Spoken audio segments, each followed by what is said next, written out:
When I was 7, we moved into an old house in a quiet neighborhood.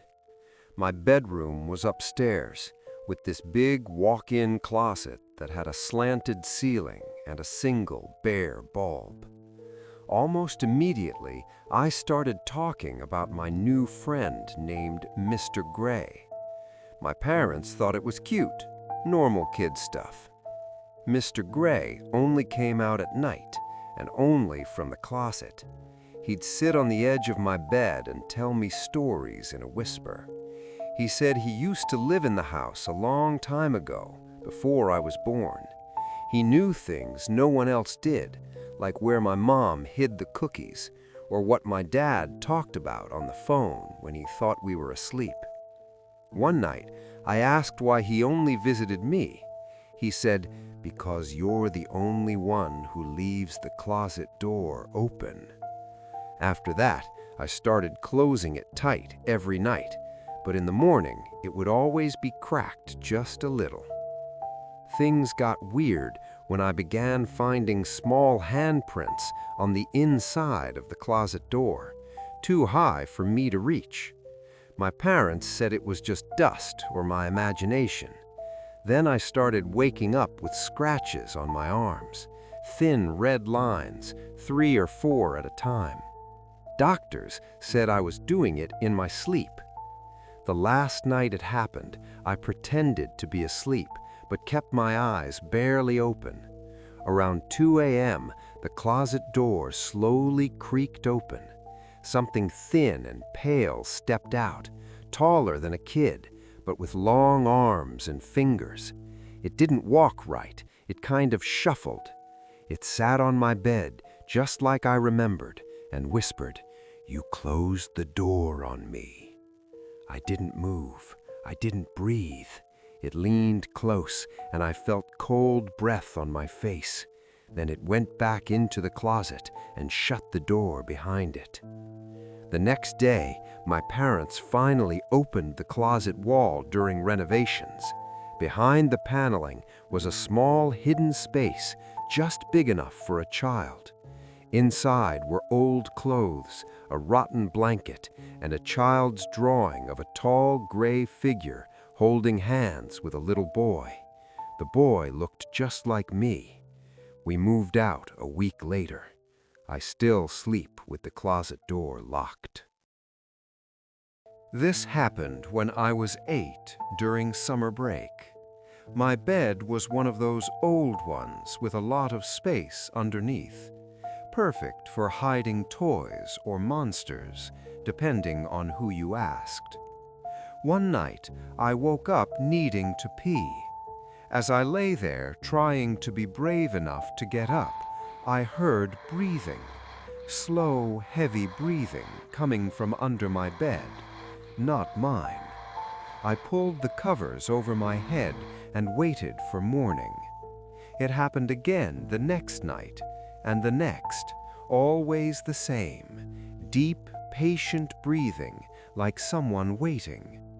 I told my mom, and she checked under the bed. Nothing but dust bunnies and old shoes. After a week, I started sleeping with the light on. One night, the bulb burned out while I was asleep. I woke up in total darkness to that breathing again, closer this time, almost like it was right at the edge of the mattress. Then a voice, low and raspy. "I know you're awake." I screamed. My dad came running, flipped on the light. Nothing under the bed, but there were fresh scratch marks on the wooden frame, deep gouges, like fingernails dragging across it. We moved my bed against the wall after that. The breathing stopped for a while.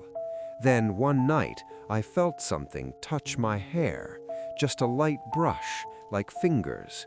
I looked down and saw a pale hand reaching out from the gap between the bed and wall, the only space left uncovered. I jumped out of bed and slept on the couch for months. Years later, when my parents sold the house, the new owners found something during renovations. Behind the baseboard in my old room was a small crawl space access.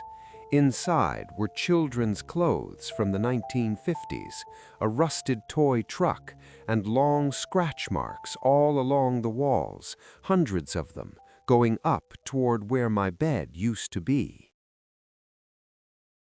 I grew up in a small town with this old playground behind the elementary school.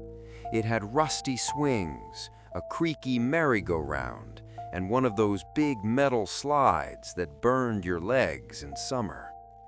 Everyone said it was built over an old cemetery, but kids say stuff like that. When I was 9, I started sneaking out at night to go there alone.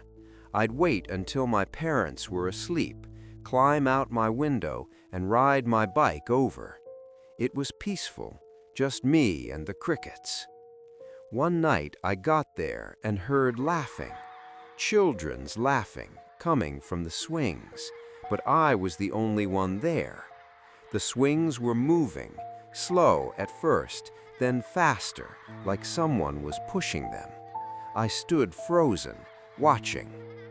Then I saw them, shadows on the ground, small kid-shaped shadows, but no bodies above them. 4 or 5 of them, swinging higher and higher.